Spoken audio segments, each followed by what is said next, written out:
Hello, everyone. Welcome back. Today, we're going to be talking about rifle stocks, and I'm going to give you my opinions for what I think makes a good rifle stock. Now, the first criteria for me is that it has to be an AR mil spec, stock. Okay, um, even on this AK, right? I've got I've got an AR style stock. I don't like the side folders. I don't like the under folders. I like a stock that's collapsible. I mean, I like it about that position there when I'm shooting. But if I put a woman on this, right, or a smaller person, basically they need to shorten this thing up, bring the gun a little bit closer to their body so it's less front heavy. So that's why one of the important things for me is that the stock be collapsible. Okay, so I don't care for side folders, under folders, none of that stuff. Just a collapsible stock. Okay. Now I have a couple of different ARs here. So one of the great thing about AR stocks is that you've got lots of different choices. Okay, it's very standardized. And by the way, there are two different types of AR stocks out there. There's what they call the commercial ones and the mil spec ones. I think the commercial ones have been more or less phased out. So when you buy an AR, make sure that the buffer tube is mil spec. You want to go as mil spec as possible. You're just going to have a lot more choices. There's a tiny difference in the diameter. I forget which one's thicker, wider. One is slightly wider than the other. Not important. Just definitely recommend you just go with a mil spec buffer tube that will take a mil spec stock. Okay. Now, a lot of times when you guys are buying like the economy ARs, you get this cheapo stock over here. Okay. A typical problem that you're gonna have with this is you're gonna have some wobble. Okay. Which is not a big deal if you're standing here and you're going boom, boom, boom, boom, boom. That's not an issue. That's not much of an issue. Where it does make a difference is when you're trying to, take a very well aimed shot at distance, right? Right, and you're basically, that's where you really don't want any wobble. Okay, now they do make some stocks that have like a double locking mechanism where you have like one latch to unlock it and then the other latch to push it in. I don't like the double locking mechanism. The reason is because a lot of times, if I want to quickly change this, it just becomes a pain in the ass, right? I have to do one, then undo the other. I want to be able to change this quickly to wherever I need it. Okay, so that's the next thing I'm going to say. I don't like double locking systems. I just like a single lock that's fairly quick to adjust and is it's on there's a minimal amount of wobble. This one's got some wobble on here, but it's not terrible. I think this one over here has a lot more wobble. Now there's ways to eliminate that. Basically, if you remove, I'll use this one. If you want to remove this, what you do is you basically just take this and you pull down on it, and this comes off completely, right? So what you can do is you can just pull this back a little bit, and you can get some rubberizing spray, and just put a little spray on your buffer tube over here, and that's just going to make this a tiny bit thicker. I mean, you can also put like a little piece of duct tape in there, something like that, but I would just put like a little, just a little rubberizing spray over here. That's going to add a little extra friction and tighten this up. That's something that like I've done it. I haven't done it to all of these wobbly stocks, but that's a really easy, quick fix. Okay, to minimizing that wobble. So the wobble problem is not that big of a deal because you can kind of work around it. Okay, now with one of the things that I prefer on my stocks is because the way I like to mount it, I like a QD point up over here, right? So I want a quick attach QD point. There you go. I'm in a bad position here. This one's really in there. Not so quick attach. There you go. All right, yeah. This one's got a little rust in there. But yeah, I like a quick attach QD point. Now this one is set up so that you can put it on either side, left side or right side. If I'm shooting right-handed, okay, it's in there. If I shoot right-handed, I want this on the outside, right? All right. The reason is because this way, when it hangs, the strap is on the outside. It helps control the gun. I can easily do transitions if I want to. Ideally, you want one that has a QD mounting socket in there that will go on either side, right? So That goes on this side now, right? So I can have it on this side. So if I'm on lefty, I'm going to want it on that side, right? So it's on this side. If I go back to righty, I'm going to switch this over to the other side. So that's the other thing that I like to have it. Now, if it doesn't have that, that's not a big deal, because what I do with all my cheapo stocks, like this one over here, right? I simply, I bought a socket, and you can see how I drilled it. I just put a washer and a nut and some Loctite, and I put, I put the QD socket where I needed it, okay? So that's really easy to do. So that's what I do with all my cheapo stocks. I don't throw them out. I just add the QD socket where I need it. And here's that's a cheaper one. You wouldn't expect it on that, but here's a Magpul one, which didn't have it, and you can see how I added that QD socket, right? You can see the nut on this side over here. Right now, obviously, this is only on one side. I mostly shoot the gun right-handed, so I want it on the outside, right? So that's really easy to do. I mean, these things, I think they cost something between, like, I don't know, about $10.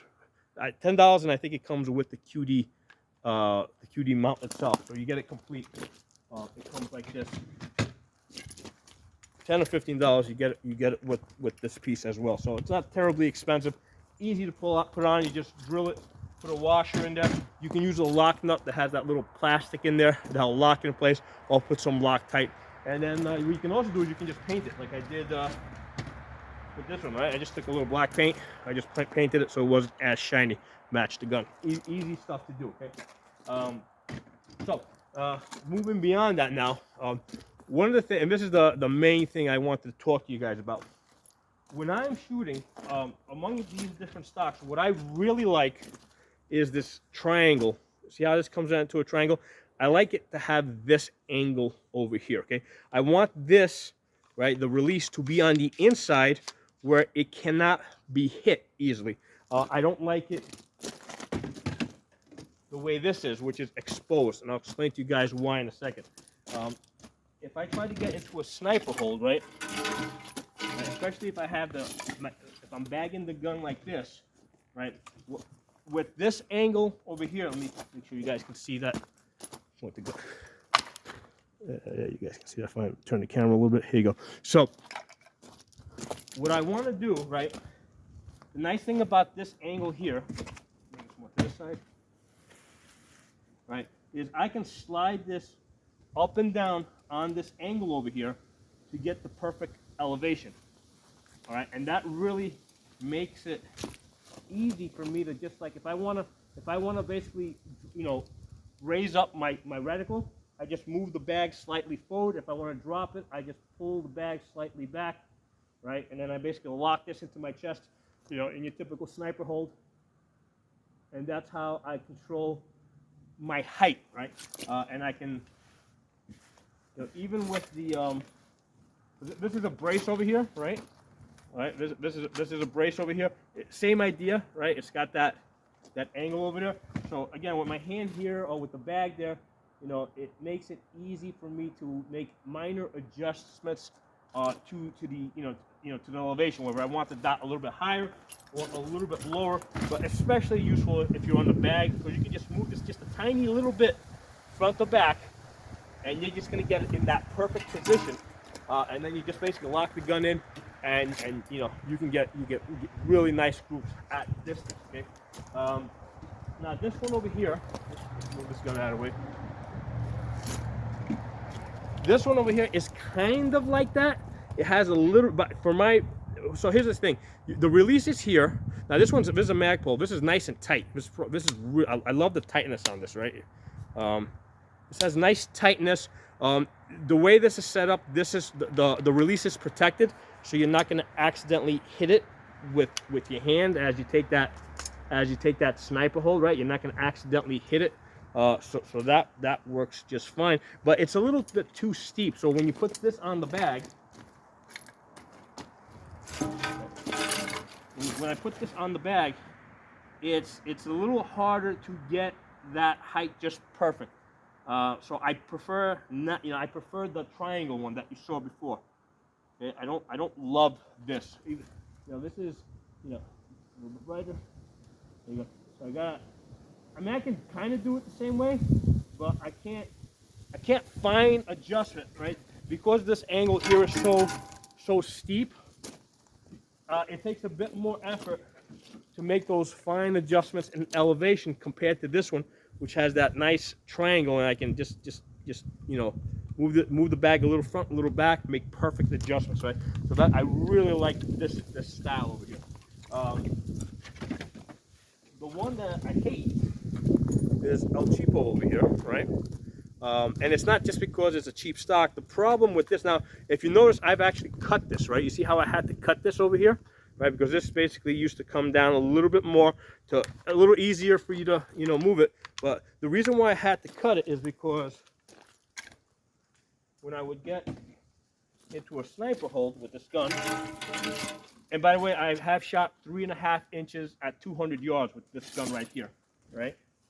So when you get into a sniper hold, you can see how this basically sits on the bag, right? And what's going to happen is, and this actually happened to me one time while I was shooting, right?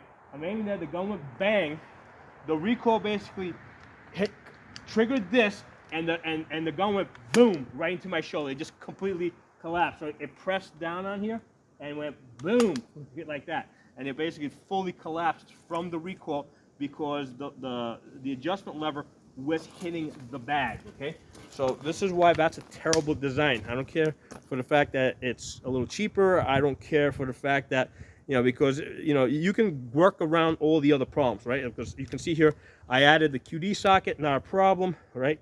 As far as it's a little bit on the loose side, but I can always put a little rubberizing spray in here to create a little bit more friction, right? You know, but the problem is that when you take a sniper hold, your hand wants to basically go right there like that, and it's gonna hit this. So that is the main thing that I think you guys want to concern yourselves with, right? If you see yourself shooting at distance, if you're gonna be taking that sniper hold, you want to make sure that the release here is not going to interfere with your hand. When you get into that position, you pull the gun into your chest like that. And for my money, I think this is the best design right here with that, because you can really get this perfect. Okay, pull that in. This is especially great if you're resting it on the bag. If you're not resting it on the bag, if you're just pulling this into your chest, this might be a little bit more comfortable because you can pull it tighter into your chest. But a lot of times I'm resting on the bag, so I mean, I can make either one work. I find that the triangle one, I find that this one works a lot better if you're working on the bag. This one over here, if you're not working on the bag, this one can be a little bit easier because you can kind of really push, you know, you can get your hand a little bit closer to your chest. So I can make either one work, but that's the thing to be aware of with this. If you're resting it on the bag, that's the thing you want to consider. You don't want this hitting that bag, because it's gonna, you know, you're gonna, on the recoil, it's gonna get activated, and the gun's just gonna, the stock is gonna completely collapse, and the gun's just gonna shorten itself up all the way. And the first time it happened to me, I'm like, whoa, what happened? You know, it almost felt like artillery going off. You know, artillery with the cannon comes back and it goes boof. That's exactly how that felt. It felt like boof. I'm like, holy crap, what happened? So, and this brace one isn't bad either.